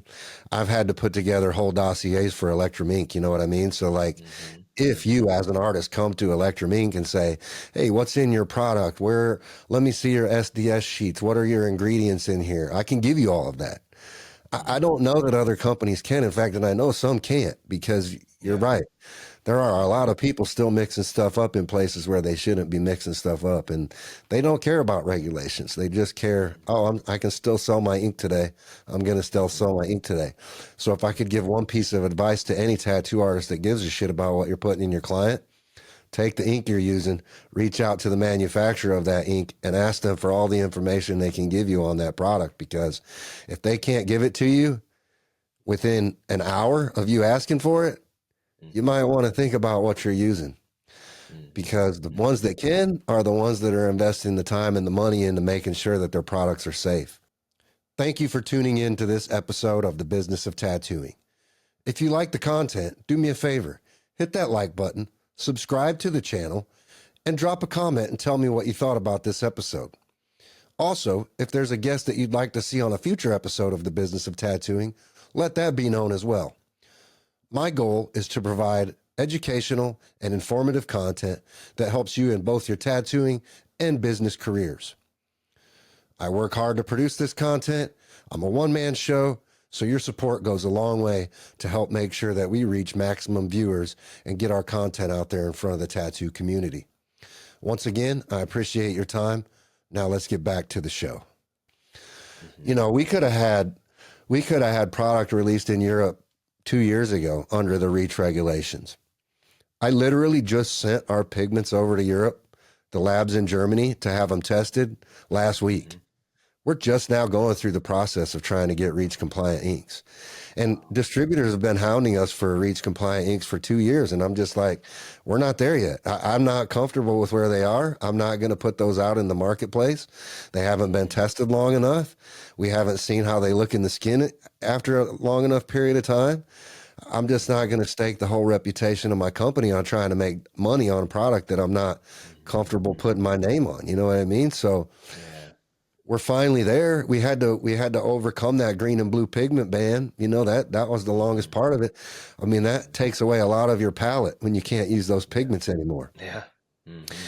And so we found what we would consider suitable replacement. We've tattooed with them. We've seen them in the skin after 18 months, and we're pretty good with where they're at. You know, now it's just a matter of getting them through the government testing to deem them safe for consumer use.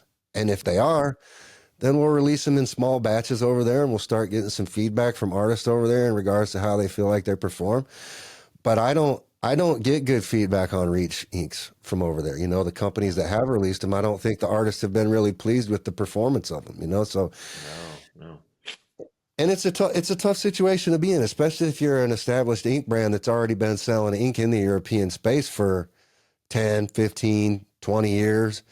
And a large portion of your business is based on those European ink sales. I mean, to just automatically have the European Union come in and say, hey guys, you can't use this anymore. You need to come up with something different.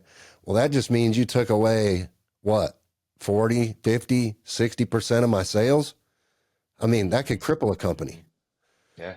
So I get it. It's a tough situation to be in, but I'm with you. You know, I don't think we've done a lot of favors for ourselves in regards to trying to do things the right way. And that's not to point the finger of blame at anybody. I mean, it's just the nature of the course. I mean, it's just like you said earlier, it's the evolution of the business. You know, we used to make our own needles. We used to make our own inks. We used to do all of that stuff. Did we sterilize our needles when we made our own needles beyond sticking them in an autoclave? Maybe. I mean, go back and look at old videos. We used to tattoo with no gloves on. You know what I mean? Like, we don't do that stuff anymore because we're smart enough to know that we can't do stuff like that anymore. If we care about our own safety, we're not going to do stuff like that. But we weren't smart enough to know that back then. So it's not fair to point the finger of blame at the manufacturers and say, well, you should have done this or you should have done that, because no, we didn't know that we should have done that. You know what I mean? But we do know what we got to do going forward. And if we care enough, then we're doing things the right way. You know, I don't ever want to get into a situation where somebody from the FDA comes and knocks on my door and says, hey, I need to check out all your stuff. And all of a sudden I've got red mark, red mark, red mark, red mark, and then a padlock's going on my door and my business is closed down. And for who knows how long it takes me to get all the stuff corrected that I need to get corrected, or maybe I'm getting $500,000 fines or whatever the case may be. That's not going to be me. You know what I mean? That's not going to be brands like Eternal. I can guarantee you that. You know what I mean? I can't speak for everybody else. It's a little bit scary to me to think about sometimes. Oh yeah, and I mean, in the not too distant past, that happened to some manufacturers where they were quarantined. So we know that's possible and it's happening.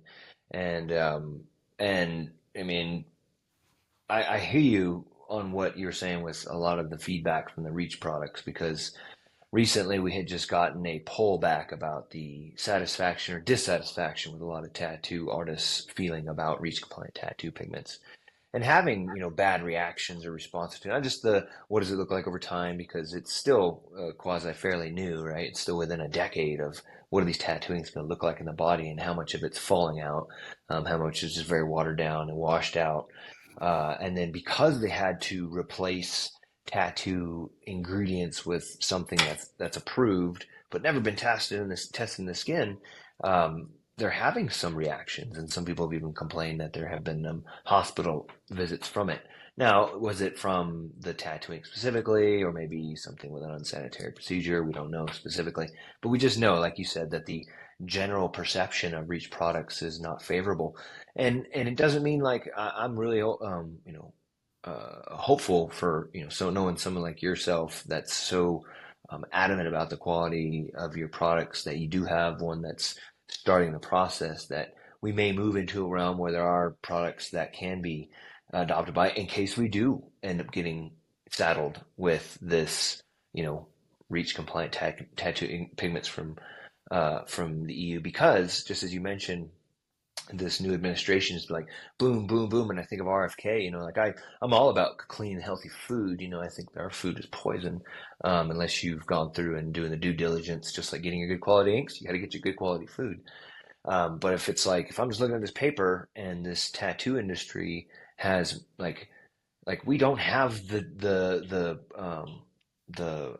lobbyists like the food industry does, right? We've got, like you said, Sean Brown, Right. and the APT, right? Right. With our unfortunately meager financial status compared to a legitimate lobbying company, RFK may go like, well, fuck it, here, boom, just you must use these now because they're accepted there, and it'd be good to know that there are people like yourself out there that are making products that we could potentially trust that are under that, because I do think it is that serious.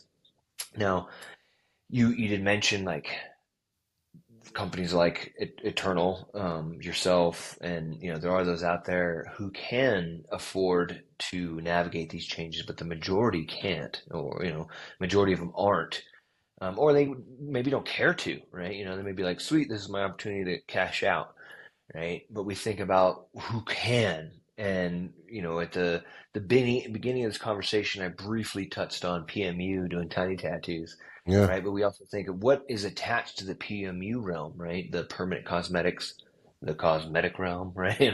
Like those who have the bajillions of dollars from the makeup industry, right? Those who do have the financial bandwidth and desire, honestly, to be able to make products for the tattoo industry because of the massive demand there. So that's just something that was always kind of a perspective. And I guess maybe even this might be kind of a fun getting your perspective, Rob, on Revlon, Mary Kay. I don't know all the cosmetic companies. I'm sure they're all owned by some parent company, but about them potentially stepping in and making our products because they can. I mean, is that something you see in the not too distant future? I mean, it's a very real possibility for sure. I mean, it's Mhm. definitely one that's kicked around a lot amongst the manufacturing side of things. Mhm. They definitely have the money and the resources to be able to do that. They definitely have very intelligent chemists and product development people and engineers and chemical engineers, and I mean, and they have by all by any logical man's thought process, they probably have very paid for relationships on the regulatory side of things. I mean, they're probably Oh yeah. pumping a lot of money into politicians' pocketbooks. You know what I mean? Oh yeah. Yes. So they have a lot of leverage that we don't have. I mean, I feel like brands like that could very easily force smaller companies like us out. You know what I mean? That's easy. We're just a little bug on the windshield. The only saving grace that companies like us have is that we're artist owned. We've been in the industry for, I've been in here for now 31 or 32 years now. Something like that. 94. 31. Hmm. So Hmm. uh, I haven't been making products for 31 years. I've been making products for 13 years, but I'm very intimate with the manufacturing process at this point. I put a lot of passion and energy into making sure that I'm producing quality products. I mean, look, I was going to show you this because you had mentioned, like, I don't know if you can see this, but this is the invoice from CTL in Germany. This is the chemical laboratory that tests the inks for Reach. So you can see right here, this is where I sent my inks over for Reach. This is just the raw ingredients. But Mm. this cost me 12,000 euros to have Wow. just to have my ingredients tested. That's no guarantee that my ingredients are going to pass those tests. I have to pay Hmm. $12,000 just to have them tested. The test results Hmm. can come back and they can all fail. And then Hmm. I've spent $12,000 on ingredients that I can't put into the European marketplace.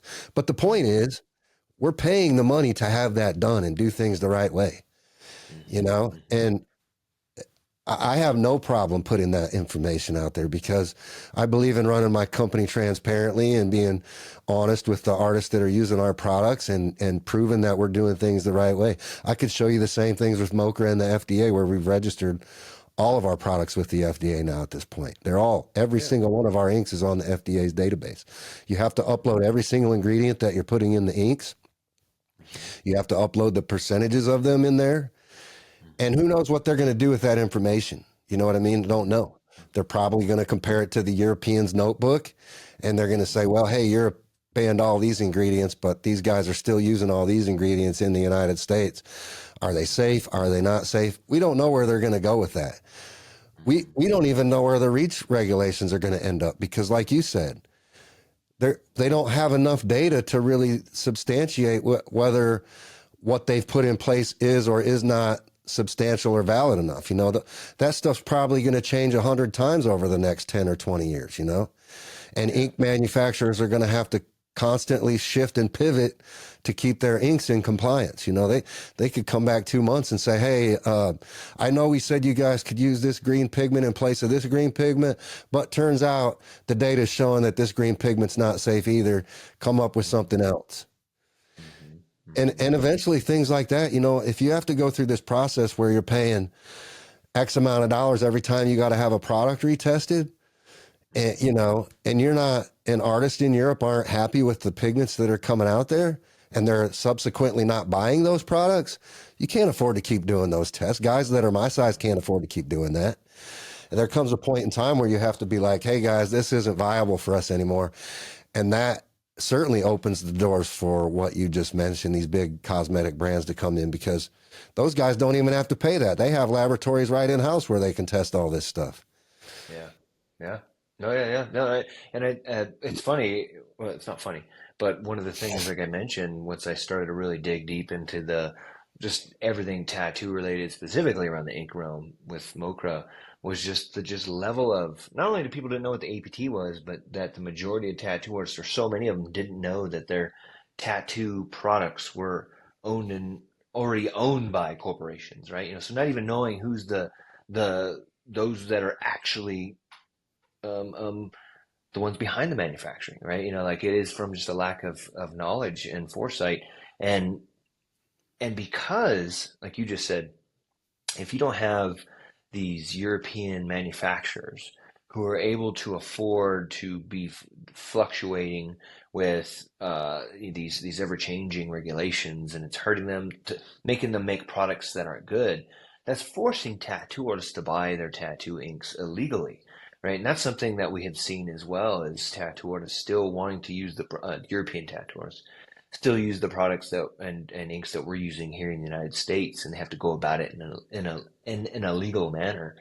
And I've even heard of artists that because they're desperate order their stuff online through Amazon or vendors that they can not reputable vendors and end up with products that are not even tattoo inks, right? You have people who are pouring house paint in ink bottles and selling it and just trying to Mm-hmm. scam people. Right, but that's another example. Is like it's killing smaller or artist-owned companies, causing illegal activities within potentially are dangerous for clients' health, especially if somebody doesn't know any better and uses some of this kind of fraudulent tattooing on their client. And all that does is spiral backwards to how regulations need to be imposed more rigorously.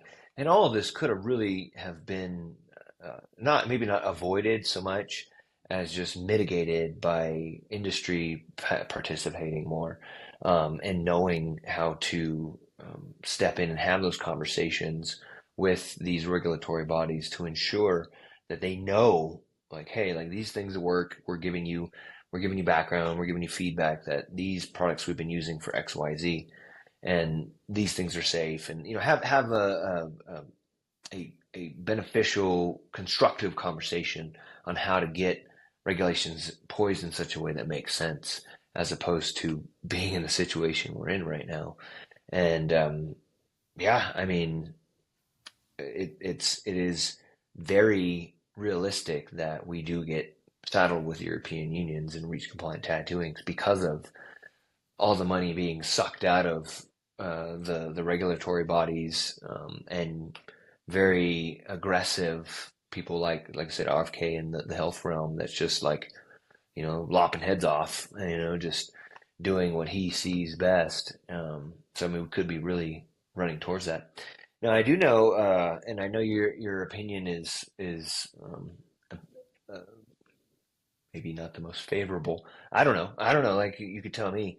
I know that there have been some tattoo artists owned, or at least smaller manufacturers that are trying to band together a little bit. And you've talked about this before in the tattoo APT space about highlighting tattoo artists owned manufacturers, Hmm. just so we know who they are. Because again, a lot of us maybe don't even know, right? We don't, Yeah, some may not even know that you were a tattoo artist before, right? sure. Or that, love Turtle of Sean Brown, but that they aren't tattoo artist owned. You know what I mean? Like it may look like it, but they're not. So I know that there was some starting to unify a union, come together at least for the very least. I mean, what is your perspective on that, and how can we make that better, or how can we move forward with that? What do you think? Well, so one thing about my podcast, with this podcast specifically, that I want this platform to be, is a very educational program. So, and again, it's about transparency with me, and I know that that's gonna potentially ruffle feathers. Recently I wrote that article about education in the industry and how I feel like there needs to be a reform for the entry of aspiring tattoo artists. Do we talk about that a lot? My opinion on that wasn't necessarily very popular with some of my peers, but it was okay because I felt like it ignited a conversation that needs to happen. Same thing on the manufacturing side. There's one thing that I've noticed definitely over the last 13 years, and that is that the actual term manufacturing is very misused in our industry. What does it mean to be a manufacturer by textbook definition, right? That's what I get down to when I talk about manufacturing. Am I a manufacturer? Yes. On some things. Hmm. I do manufacture things, but there are degrees of manufacturing. To me, manufacturing at its root level means I make the product from start to finish in-house. I am the manufacturer. I do that with some of our products, not all of them. We outsource some of our manufacturing to other manufacturers. In that case, am I still the manufacturer? Not necessarily. Well, what I find a lot in this industry is that there are a lot of people that don't really manufacture any products, but they still call themselves a manufacturer just because they're putting their name on a product that someone else manufactures for them. That's a Hmm. problem to me. And Yeah. it's a problem for me to band myself with people that are doing things like that and calling themselves a manufacturer in our space, because you're Hmm. not really being truthful about what you do. Yeah. Good point. You know what I mean? That's a struggle for Hmm. me. That's a Hmm. struggle. Cartridges is a big one, tattoo needles and cartridges. The last article that I wrote in Skin and Ink magazine was specifically around manufacturing of tattoo needles. And that all came about because of the tariffs that are coming into place now, and the fact that tattoo needles are inevitably going to increase in pricing. That's a big conversation that we can have. I think a lot of artists aren't aware that, now, I can't say this with 100% certainty, but I can say it with nearly 100% certainty. I feel like there are no cartridges that are made in the United States. I feel like they're all made overseas. My challenge to any manufacturer that's listening to this, that's a quote unquote manufacturer of tattoo needles, I would love to see a video of your manufacturing facility in the United States. If someone could show me that, then I'll step back and I'll recant that statement 100%. But I don't believe that anyone can. I can't. My needles aren't made in the United States. But I am a manufacturer to some degree in that space because I control a lot of my manufacturing on those products. I make my own molds. I set the quality standards. I inspect everything that we manufacture and put our names on. Some people don't even go that far. They just see a product. They get an email from some manufacturer overseas and says, hey, we can sell you these needles and put your name on them. All you got to do is design this box and show us what you want on it. And they get a shipment of needles in with their name on it, and then they start selling it to people and calling themselves a manufacturer. That's not what they are. They're just a reseller. Yeah. Yeah. They're a private labeling reseller. Mm-hmm. There's a lot of that in our industry. People just aren't aware of that. Mm. You know, it's not to say that my needles are better than their needles. That's not the statement that I'm making. Yeah. But I'm also want people to be aware of what really goes on. You know, like I just saw a video, I think it was on the Honest Tattooers podcast, maybe. I listened to that one a lot. Mm-hmm. I don't know if it was on that one, but I feel like it was. But they were talking about tattoo needles in that are made in China. And they're like, and I'm sure you've heard this a bunch because I hear people say it all the time. Oh, all the tattoo needles come out of 2 or 3 factories in China. And, you know, you could just get A, B, or C, and that's what you're getting. There's some degree of truth to that, but not completely. Number one, I don't know if they're all coming out of 3 factories. There could be 5 or 7. I really don't know what the number is. Number two, as if you decided to go and have a product manufactured in China, whatever the product is, you have as much control or as little control as you want to have in that manufacturing process. You can take the shelf that you could take the product they hand you off the shelf and say, I don't want to make any changes to that. Just stick it in a box and put my name on it. I'm cool with that. It can be that simple. Or you can say, no, I want to totally rebuild that thing. I want to change X, Y, Z about that product. I want it to do this. I want it to look like this. I want it to be this color. I want to make sure it uses these materials. You can get as extensive as you want to be with the manufacturers there, just like you can anywhere else in the world. I mean, you have as much or as little control as you want to have in that process. That's the part that I think a lot of people don't really understand or that they overlook. It's not quite as simple as people paint it out to be. So I think you really have to just be comfortable going to your manufacturer and asking for as much information as you can get. And when you start asking the right questions, you can weed out the bullshitters pretty quick. You know what I mean? Mm-hmm. Mm-hmm. No, I appreciate you saying, because yeah, I mean, even just that realm, like I was saying, I mean, we don't recognize that many of the manufacturers are corporate owned.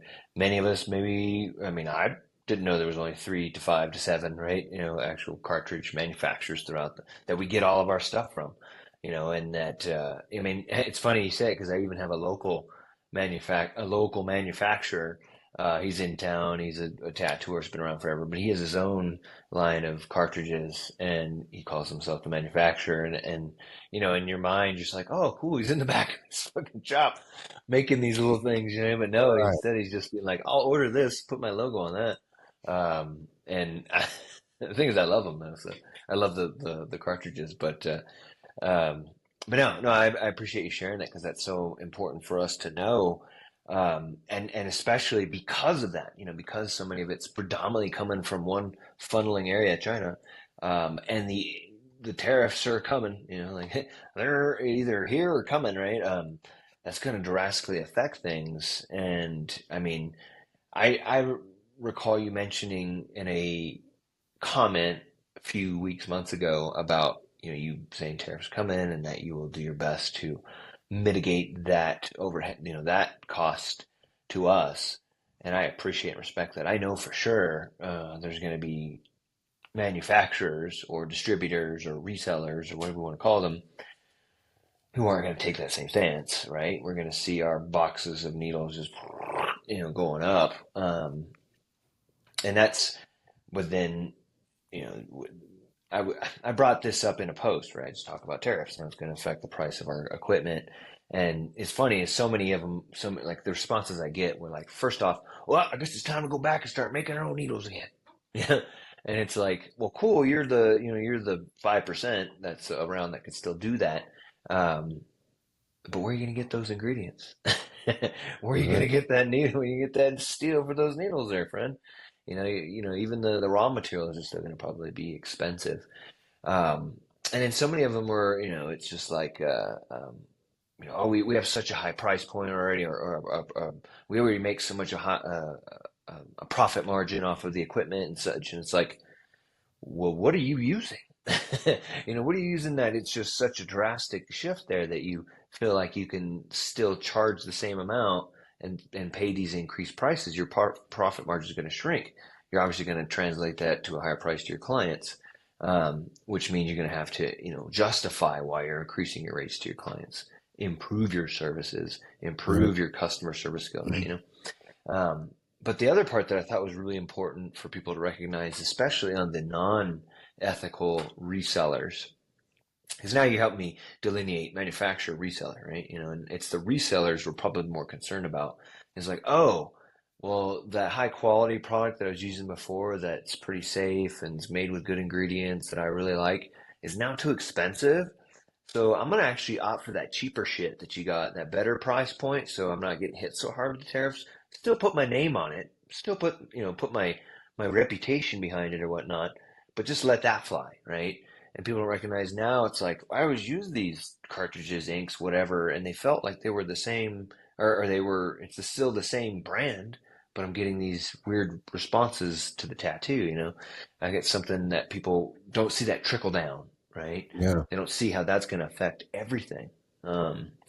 And again, what if somebody goes for that like low bar? Like I'm going to go to the factory that's like on the outside of town that you can get for a fraction of the price, and they're like pulling out ingredients off the truck. You know what I mean? And next thing you know, you got this surge of people who got crazy infections or reactions or whatever it is, right? Cracking down. Then you got RFK at us now. Like it's this whole vicious cycle that we can discuss. And so with that being said, with that doom scenario being shared, you did have a very viable um, response to that is to help us to identify what is a reseller, what levels of reselling and manufacturing are, and the tattoo artist's own versions that are going through as yourself, like the FDA requirements and submitting that. I mean, what is the likeliness of us putting something like that together? Um, I think it's a possibility. I think it's very possible. Um, Hmm. but I think you got to get it right. I think just like with everything that's been tried in the past, if you don't have the right people plugged into it, uh, it's very hard for people to set personal agendas to the side and do what's just best for business. And I think that's always been the struggle with a lot of these things that pop up where people are trying to spearhead initiatives like that. I think you get some people that are very passionate about doing it the right way, and then you open the door to other people that see an opportunity there that could benefit them or their agenda, and then it starts to kind of start spinning out of control, and then the momentum just kind of stops, and people start dropping off, Yeah. um, and it becomes stagnant again, and it just goes back to the same thing that we're talking about. If you if you don't get the right people in the right places and you allow those kinds of things to happen, then it becomes very apparent to people on the outside that we're not able to regulate ourselves, that we can't unify ourselves. And that's when things change for the worse for us. So Hmm. Hmm. Hmm. I think it's not a matter of if it can happen. I think it's a matter of it has to happen, and how are we going to make it happen? You know what I mean? Look, Hmm. it's very dangerous for me to step out and offer my opinions up on specific things. It can be, right? I don't feel threatened in that regard right now. Just like education or talking about regulations, I don't have anything to hide or fear by doing that. But I also realize that it can rub, it could cause some tough conversations for specific people. You know what I mean? And Yeah.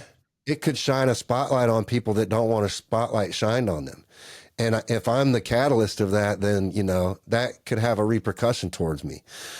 But Hmm. at the same time, I feel like there has to be some people bringing things to the surface and talking about things. Because if you don't, what happens? What's the bigger consequence of that? Hmm.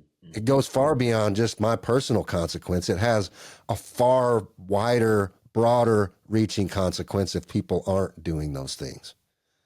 Does that make Hmm. sense? Yeah, yeah, yeah. Like I mentioned, that whole spiral of if we don't say something to allow those who are doing it improperly to continue to keep doing it improperly, and then that has ramification, comes back to, increased regulations, come back and just it degrades the entirety of everything, right? And then it just makes it to where it's overregulated. And I mean, I just imagine the crappy place the European artist is in, and I've heard about it, right? Where just they are mandated to use a product that they don't want to use.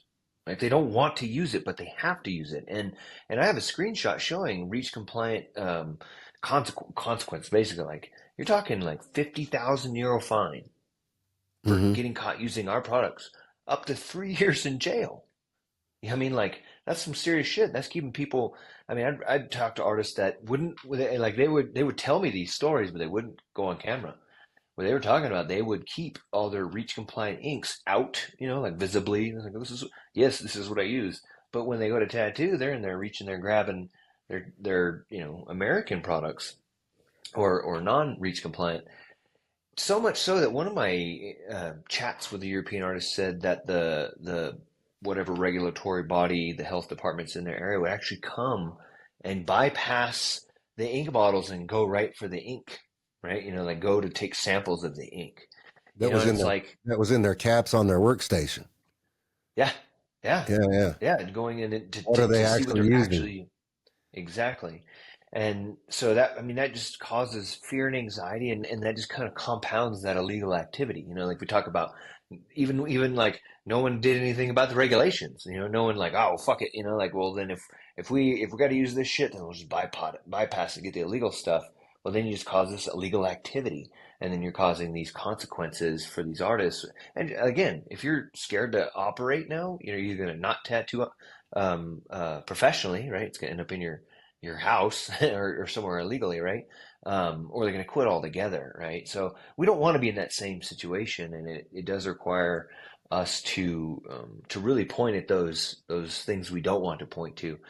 But like I think the worst thing to do is to like, hey, look what Bob's doing. Bob's doing something bad. Look at Bob, get Bob.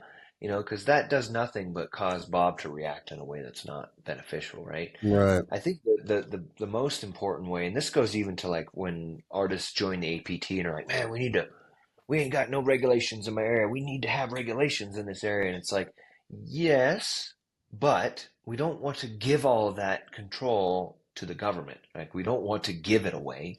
We want to step up to that level, right? And not where we become self-regulating like police. We become self-educating, right? I Right. think that's the biggest caveat.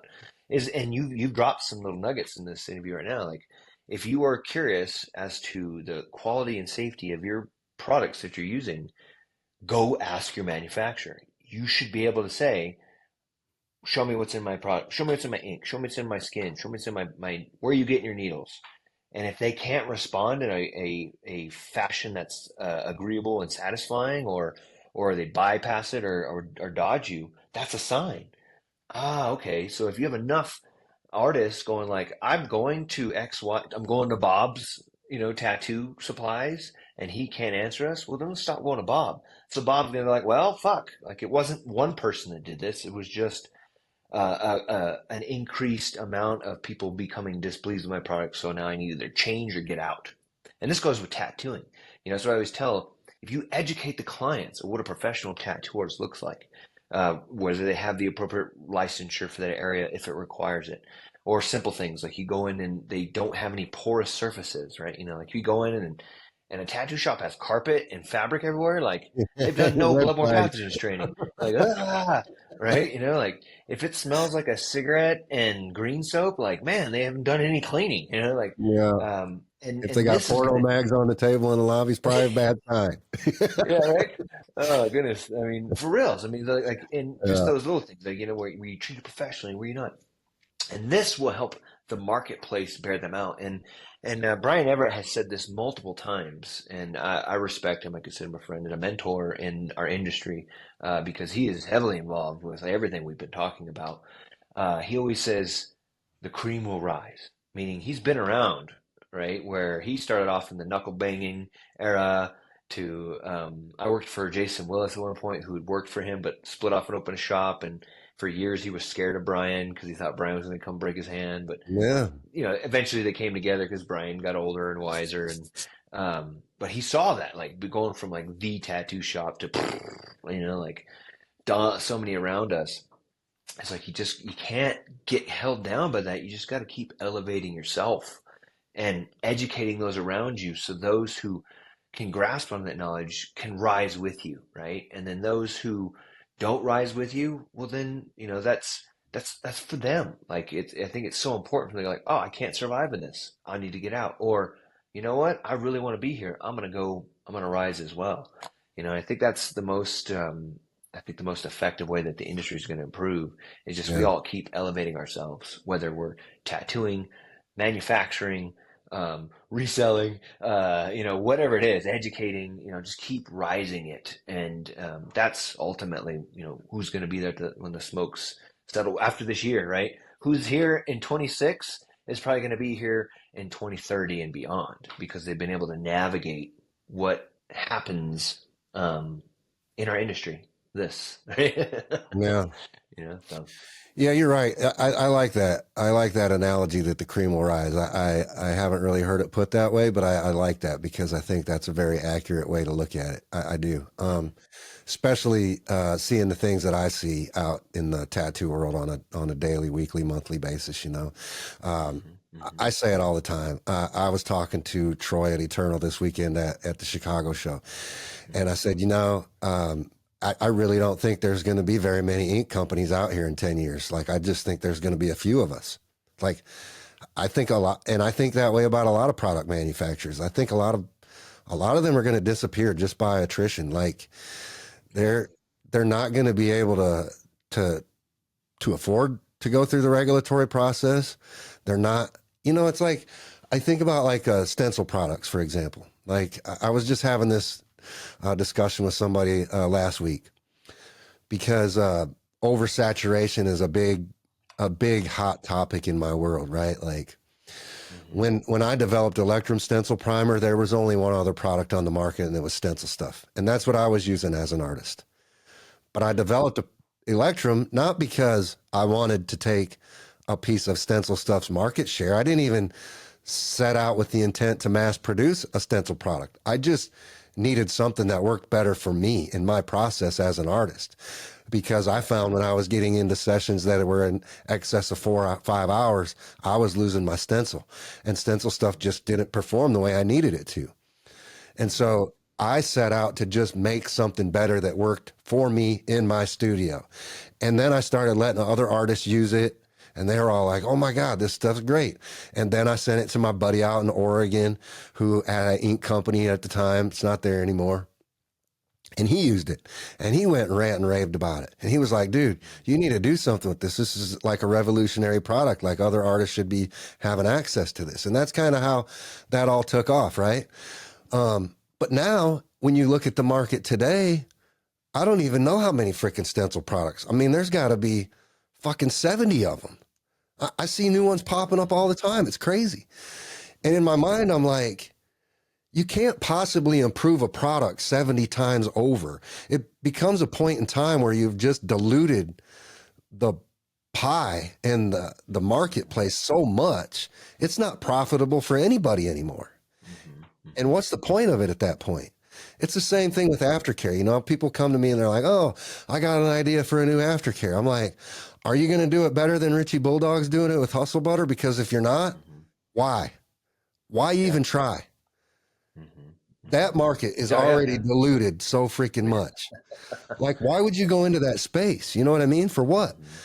How could you possibly make a product that's any different or any better than 50 other products that are out there? Explain it. Hmm. Because if you're not improving it, why are you doing it? Yeah, yeah, it's such a good question, and you're right. I mean, I didn't know there was 70 of them, like, and they're probably coming and going. They'll be gone before, the end of the year, you know what I mean, kind of thing. So it is like, I mean, it's the same thing with the amount of tattooing, right? And like you said, you keep making a good product that works really good, and that's all you got to do, right? And keep focusing on it, getting in the hands of the right people, and all the other ones are just going to eventually evaporate. I mean, it does require you to still be relevant. And the same relationships required between a tattoo artist and a client of good customer service skills and making them feel it's the same thing. I'm sure a manufacturer, as a manufacturer, you need too, is make sure that the clients still, or your clients, the tattoo artists, right, still are feeling appreciated and that the product that they're using is ethical and that it's moving forward in the future and isn't just a money grab from someone else. Yeah. Yeah, I used to think the value of a brand was how much revenue the brand could develop. You know, how much revenue could the brand generate? How much saturation could the brand penetrate? Right. Hmm. Hmm. Um, and that's just strictly from a business perspective way of thinking about things. Right. And I think about, I attribute that to brands like, uh, outside of the tattoo industry, just any brand, you know, like Estee Lauder or cosmetic brands or just food brands, you know, Hmm.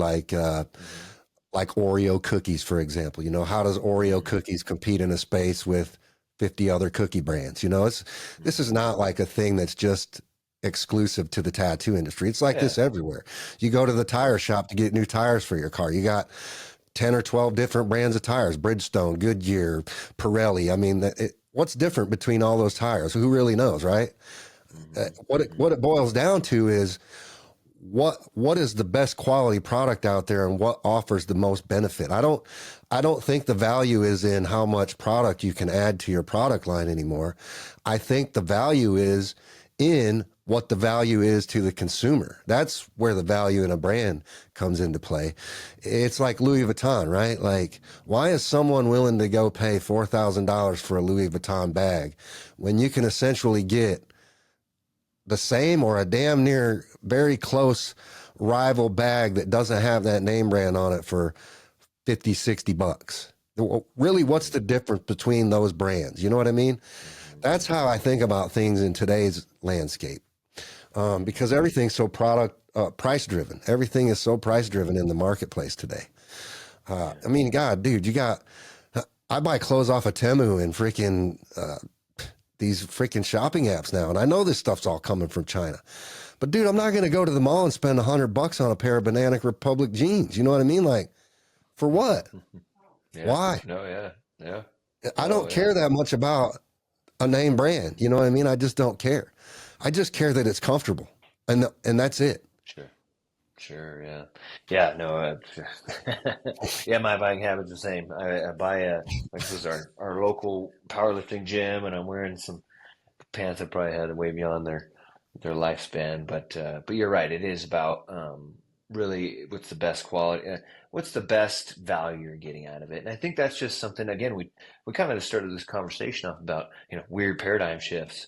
And I think as a population, I see this in the Gen Z, right? And I saw a little bit in my kid brother. He's a zillennial, right? And now this newer generation where because of the amount of information that's being bombarded on us, and then just the awareness of the breakdown in the authority structures, that we are becoming aware of, like, oh yeah, it is a fucking money driven grab for bullshit. You're paying, fucking 50 times more for something with a logo on it when you can get it for a fraction of the price. But then even but then both, you talk about buying stuff from China. I'm trying to also be aware of like how many poor children are making my clothing, right? Like I don't need to keep buying things because I know I'm going to be continuing to improve, increase human slavery, which is a totally different conversation. Yeah.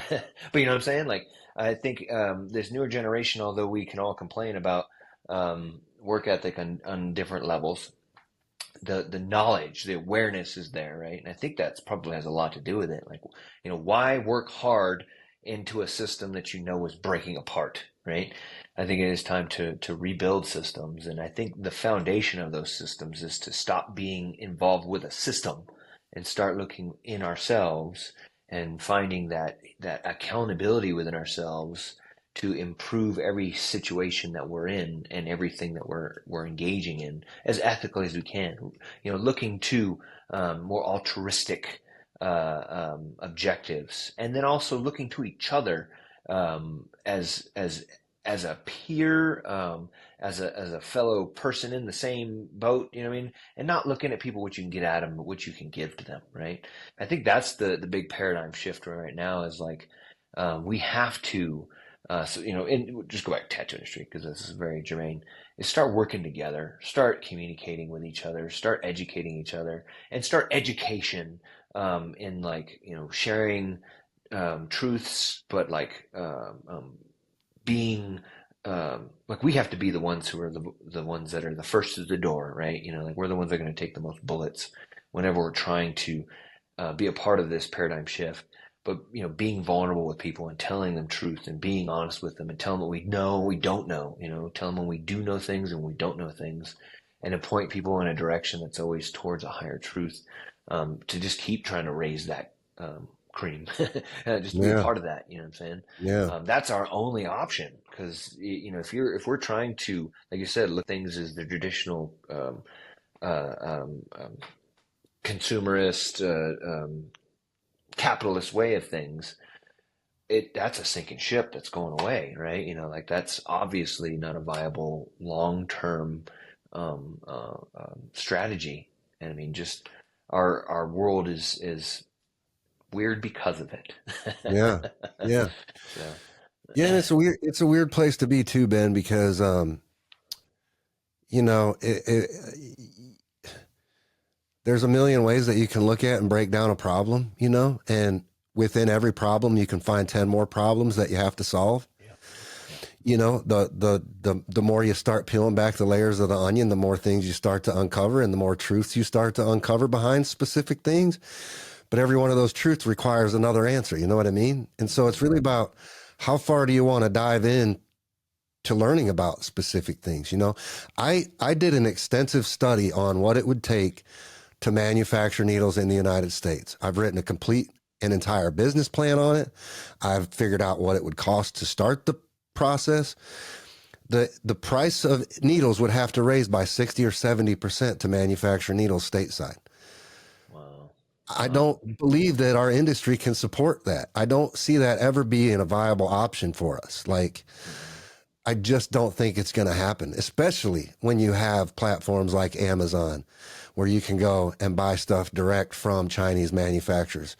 Do you think if I started manufacturing needles in the United States, I would have to secure at least 80% of the needle business in the world to sustain the startup cost of that? You know what I mean? To mm-hmm, justify the startup cost. There's no way I'd be able to do that. And even if I did that, China's not going to be like, oh shit, guys, we can't make needles anymore. This guy put yeah, us out of business. He opened a manufacturing facility in the United States. We're all fucked. That's never going to be a reality. You know what I mean? mm-hmm, So as much as I would love to see that, and as much as I understand the poisons of third world country manufacturing, I it's what I'm talking about when you start peeling back the layers. yeah, Okay, great. We mm-hmm, solved this problem, but we didn't do anything to eliminate this problem. You know what I mean? mm-hmm, So it's like it's a very very tricky slope to walk on. And what do you do? Where is the win? You know what I mean? mm-hmm, I don't have the answer to that today. I wish that I did. yeah, I I wish there were enough people here that would say, "Oh yeah, no problem. I'll pay 70% more for needles." but it's not, the reality is that's not ever going to be a thing that happens. Like there's not, it's No, just not going to happen. no, no, no. And I appreciate you saying that because I mean, um, not to get off on a tangent with something else, but like, have you heard about the Hadron Collider, right, where they smash atoms together? Are you familiar with this, right? And they Yeah. keep breaking them down, and the whole idea Yeah. is to try and get down to smaller and smaller to try and find what is the most fundamental level of subatomic particles, and we can't find it. We actually keep getting smaller and smaller and smaller. And they say if you talk to one of these atom smashers or a quantum physicist, right, you better be versed in their dialogue, otherwise they will seem like a crazy person. Right. And just to illustrate your point, as soon as you break down one problem, you're going to find there's 10 more problems. You break down that problem, there's going to be 10 more problems. And you know, you could find yourself going into this insanity loop where you're trying to fix things that it's just going to always be a non-stop, a never-ending problem. You know, and I think the biggest thing we have to recognize is that, you know, we're always going to want to try and satisfy ourselves with, you know, like the best, you know, for a tattoo artist, I'll use that example. Is like, you know, I want to be the best tattoo artist and charge the most money, and I want to have the most recognition. I want to do the best tattoos, and you know, like these are very altruistic goals to head towards, but we'll never get there. And if you attain them, or at least temporarily, it's only going to be satisfying for a temporary amount of time, right? Before you then peel back and find another problem. And that's, I think, ultimately because we have to forego the thought that we as individual beings can find satisfaction as individual beings. The only way we're going to find true, lasting satisfaction and peace in our reality is by recognizing we're all one in this, right? And to work together with this, even with those who are doing it wrong. Like, we got to recognize that, hey, they too are just subject to whatever the heck it is that they, you know, brought them to that realm, right? You know, that they themselves were somehow wronged and they're just perpetuating that, right? And when we can start to forgive and start to recognize this and start to work together and educate each other and lift each other up, um, those problems will then no longer really be there because we're not digging into them. We've kind of headed our consciousness in a direction that is about unification and improvement. And it's not going to be easy, and it does require some of us to really let go of the things we thought we wanted. But honestly, we're just, you know, at our fundamental level, man, we are just energy, and we try to consume these dense things, which is just, it's like ash in our mouth. You know, it's ultimately not going Yeah. to have some true satisfaction. What really is going to satisfy is lifting your brothers, sisters, friends up, right, and helping see things improved. And for us as temporary beings, when we do finally leave this industry and this world, and we just hope that we left it better in some Right. way, you know, Right. than when we came to it. So Yeah. Well, I appreciate you your time today. I do want to wrap yeah, this up just by throwing out a little bit of information on how people can learn more about the APT, and also yeah, just real quick touch base on what's going down at the New Orleans Tattoo Convention for yeah, anybody that yeah. might be in attendance there. Yeah. Yeah, yeah. Yeah, so the New Orleans Tattoo Convention, October 2nd through I'm sorry, the 3rd through the 5th. It's going to be New Orleans. It's going to be the um, Bill and Phil Art and Art Show. Show. That's going to be this year's annual APT conference. That's where all APT members are welcome to come attend. Even if you're not a member and you're interested, still come check it out. This is where we're going to have we're going to have more elections. We're going to have our open public meeting. It's an opportunity to really engage with us and have those in-depth conversations, build friendships, come together with those who are truly of that community mindset. Definitely suggest you get the rooms now. They're smoking good deals right now if you get them while you can. So, I mean, I want to say like less than $200 for the whole weekend for your rooms. So those are going to go fast. So if you are interested, get And them good now. seafood in New Orleans too. So if you like Yes, food, that's just looking an excuse forward. to come by itself. Right, right. I'm looking for some Cajun. I mean, I'm gonna bring my whole family. We're gonna go try and check out some ghost tours and stuff. So it should be a good time. You been to New And Orleans before? no, this will be my first Oh time, yeah, so it's great. yeah, we're excited to go and check it out. So, but if you want to learn more about the APT, go to safe.tattoos.com. I'm sorry, safe-tattoos.com. That's APT's website. You can find out more information there. Of course, APT on Instagram. And then if you want to find out more about what I'm sharing, you can go to Ben Shaw Archetype on Instagram or benshawarchetype.com. Again, ways to connect and be able to kind of point you in the right direction. Because if I don't know, I'll send you to people like Rob, who know more about his realm of excellence. So, thanks for having me, brother. Yeah, I'm dude, I happy to be appreciate the. you being on the Virgin episode, and I There we think it go. went down good, and I think that we talked about a lot of good stuff here, and so I'm excited to Yeah. get this out there and keep it going, man. So I appreciate your Okay. time. Of course. Appreciate you, I'll brother. see you in New Orleans, brother. See you there. All right, man. Mhm.